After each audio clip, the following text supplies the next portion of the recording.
प्रेम ग्रंथ की इस पहली श्रृंखला में हम माता सती और भगवान शिव के प्रेम का व्याख्यान करेंगे। प्रेम का इम्तिहान आसान नहीं, प्यार सिर्फ पाने का नाम नहीं। मुद्दतें बीत जाती हैं किसी के इंतज़ार में, ये सिर्फ पल दो पल का काम नहीं। प्रेम सिर्फ पाने का नाम नहीं। हर व्यक्ति का अपना एक सहज स्वरूप होता है और इस सहज स्वरूप को जानने के लिए अगर हम एकांत में बैठकर देखें, यदि हम एकांत में प्रवेश कर जाएं और हम भजन या प्रभु का नाम लेते हैं तो यह हमारा सहज स्वरूप है। अगर एकांत में हम प्रवेश करने के बाद जगत के बारे में सोचते हैं तो वह हमारा सहज स्वरूप है। समाधि में प्रवेश कर जाना भगवान शंकर का सहज स्वरूप है। तह पुनि शंभु समझ पन आपन, बैठे बट तर करि कमलासन। शंकर सहज सरपू समहारा, लागी समाधि अखंड अपारा। भगवान शिव अपनी प्रतिज्ञा को याद करके बड़ के पेड़ के नीचे पद्मासन लगाकर बैठ गए। शिवजी ने अपना स्वाभाविक रूप संभाला, उनकी अखंड और अपार समाधि लग गई। सती मैया समझ गई कि भगवान शिव ने मेरा त्याग कर दिया है और इसी कारण से वह समाधि में चले गए हैं। एहि विधि दुखित प्रजेश कुमारी, अकथनीय दारुण दुख बारी।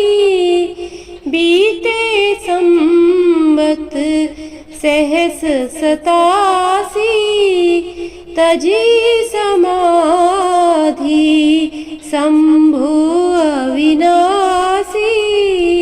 दक्ष सुता सती जी बहुत दुखी थी। उनको इतना दारुण दुख था कि जिसका वर्णन नहीं किया जा सकता था। 87,000 वर्ष बीत जाने पर अविनाशी शिवजी ने समाधि खोली। राम नाम का स्मरण किया।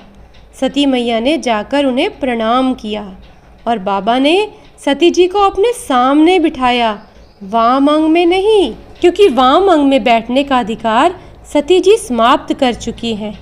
बाबा ने उन्हें त्याग कर दिया है, इसीलिए उन्हें सामने बिठाया और लगे कथा सुनाने। लगे हरी कथा रसाला, दक्ष प्रजेश भाई तेहि काला। भगवान शिव जी हरि की रस में कथाएं कहने लगे और उसी समय दक्ष प्रजापति हुए। ब्रह्मा जी ने सब प्रकार से योग्य देखकर समझकर दक्ष को प्रजापतियों का नायक बना दिया। और जब दक्ष ने इतना बड़ा अधिकार पाया तब उसके हृदय में परम अभिमान आ गया। जगत में ऐसा कोई नहीं पैदा हुआ शब्द प्रभुता पाकर मद ना हो गया हो। तो भगवान शिव ने सती जी को सामने बिठाया और लगे कथा सुनाने, परंतु माता सती का मन कथा में नहीं लगता था। पहले भी जब कथा सुनाई थी तो उन्होंने वह कथा नहीं सुनी थी। आज जब शंकर जी कथा प्रारंभ करने लगे तो वह आकाश में जहाज देखने लगी। यह उनका सहज स्वभाव है।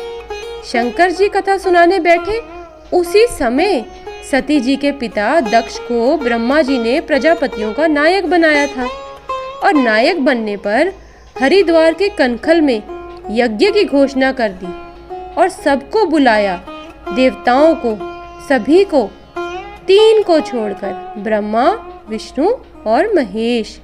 देवता भी अद्भुत है, कैलाश के ऊपर से जाने लगे, कहीं और से चले जाते, परंतु उन्होंने वही रास्ता चुना, यह बताने के लिए कि ससुर जी ने आपको नहीं बुलाया है। यही दुनियादारी है, लोग ऐसे ही करते हैं, जलाने के लिए कुछ ऐसा करेंगे। तब सती जी ने पूछा, ये देवता कहाँ जा रहे हैं? शंकर जी ने कहा, आपके पिता यज्ञ कर रहे हैं, उसमें भाग लेने जा रहे हैं। माँ ने कहा, प्रभु मैं भी हो आऊं?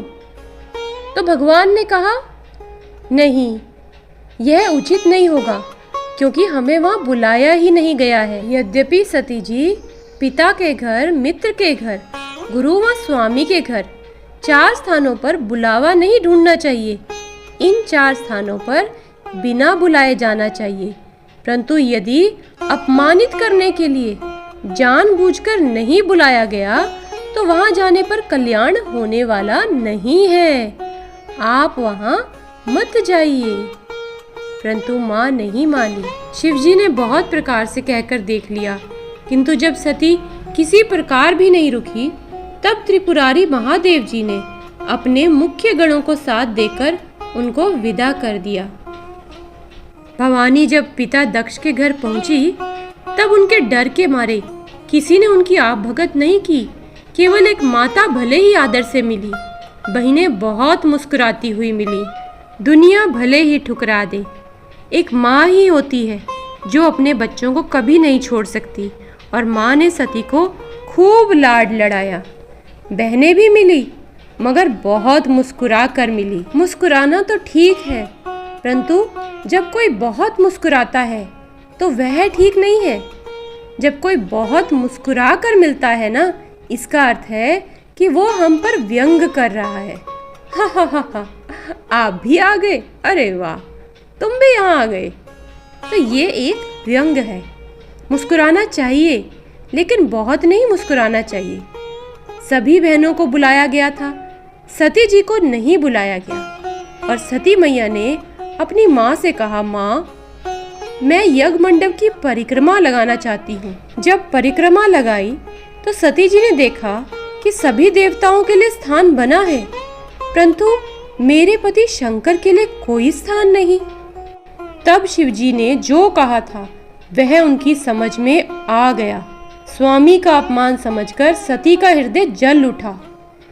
पिछला जो दुख था उनका पति परित्याग का, उनके हृदय में वह उतना नहीं था जितना महान दुख इस समय पति अपमान के कारण हुआ था। तब वह सारी सभा को हठ पूर्वक डांट कर क्रोध भरे वचन बोली, हे सभासदों, हे देवगणों, हे रुद्रगणों, हे सभी मुनीश्वरों, सुनो, जिन लोगों ने यहाँ शिवजी की निंदा की या सुनी है, उन सबको उसका फल तुरंत ही मिलेगा। और मेरे पिता दक्ष भी भली भांति पछताएंगे। जहाँ संत, शिवजी और लक्ष्मीपति श्री विष्णु भगवान की निंदा सुनी जाए, वहाँ ऐसी मर्यादा है कि यदि अपना वश चले तो उस निंदा करने वाले की जीभ काट ले, और नहीं तो कान मूंद कर वहाँ से भाग जाए। मेरे पति केवल मेरे पति नहीं, जगत के पिता हैं, और आज इस नीच पिता ने मेरे पति का अपमान किया। आज के बाद मैं इसकी बेटी नहीं रहूंगी। और इतना कहकर दाहिने पांव की अंगुष्ठ से योग अग्नि को प्रज्वलित करके माँ सती ने योग अग्नि में खुद को समाहित कर दिया। सारी यज्ञशाला में हाहाकार मच गया। सती का मरण सुनकर शिवजी के गण यज्ञ विध्वंस करने लगे। और ये सब समाचार भगवान शिव को नारद जी ने दिया। और तब उन्होंने क्रोध करके अपनी जटा का केश निकालकर धरा पर पटका और वीरभद्र को प्रकट किया। वीरभद्र ने वहां जाकर यज्ञ विध्वंस कर डाला और सब देवताओं को यथाउचित दंड दिया। माता सती ने अपने आप को योग अग्नि में जला दिया, लेकिन मरने के ठीक पहले सती जी ने श्री राम जी से एक वरदान मांगा था, प्रभु, जन्म जन्म शिव पद अनुरागा, अगले जन्म में भी मैं भगवान शिव के ही चरणों की दासी बनूं। प्रभु, आपसे इसके अलावा दूसरा कोई वरदान नहीं चाहिए, क्योंकि जो अपराध मुझसे बना है ना, मैं उस अपराध को धोना चाहती हूँ। केवल भारत ही ऐसी भूमि है जहाँ एक जन्म का साथ नहीं, जन्म जन्म का साथ है। भारत के बाहर तो जन्म छोड़िए, एक जन्म भी साथ निभेगा या नहीं, इसकी कोई गारंटी नहीं है। इसलिए फादर्स डे या मदर्स डे मनाया जाता है। अब भारतवासी भी अपने कल्चर को भूल रहे हैं। अगर हम इसे भूल गए तो हमारे बच्चे किसको माँ कहेंगे और किसको पिता कहेंगे। साल में एक दिन तो बेटा बेटी ढूंढेंगे, कि हमारे असली माता पिता कहाँ हैं, तो पता लगाते हैं हमारे पिताजी अब किसके पिताजी हैं या हमारी माताजी अब किसकी माता बन गई हैं। तो इसीलिए फादर्स डे और मदर्स डे के दिन मनाए जाते हैं। ये हमारी संस्कृति नहीं है। हमारे यहाँ तो नित्य मदर्स डे है और नित्य ही फादर्स डे है। हमारी संस्कृति में माता पिता को प्रणाम नित्य किया जाता है। तो यही गृहस्थ जन्म का सुख है। यही झगड़े होते हैं, यही प्रेम होता है और यही जिम्मेदारी होती है। परिवार कब टूटता है? जब पति पत्नी दोनों समझदार हो जाते हैं तब टूटता है परिवार। परिवार वही चलता है जहाँ एक समझदार बने और दूसरा ना समझ बन जाता है। वो परिवार जीवन भर बना रहता है। और जहाँ दोनों समझदार हो गए, मैं सही और मैं सही, इसकी लड़ाई में दोनों ही गलत हो जाते हैं। अब झुके कौन, क्योंकि दोनों ही सही हैं। इससे परिवार टूट जाता है। और जो समझदार होता है वह कह देता है कि चल तू सही मैं गलत, अब तो साथ में चलते हैं, और फिर दोनों मिलकर जीवन भर बने रहते हैं। यही भारत की संस्कृति है। सामने वाला समझदार हो जाए तो अपने को ना समझ बन जाना चाहिए। यही प्रेम है। मैया ने कहा, प्रभु अगले जन्म में मैं भगवान शंकर की ही दासी बनूं। राम जी ने कहा, तथास्तु। तेहि कारण हिम गिरि ग्रह जाई, जनमी पार्वती तनु पाई। इसी कारण उन्होंने हिमाचल के घर जाकर पार्वती के शरीर से जन्म लिया। आइए एक बार भाव और श्रद्धा के साथ हम सब मिलकर बोलेंगे, बोलिए पार्वती मैया की जय। तो प्रेम को पाना है तो तपस्या तो करनी ही होगी, और जिसने यह तपस्या कर ली वही इंसान सच्चे प्यार को पा सकता है।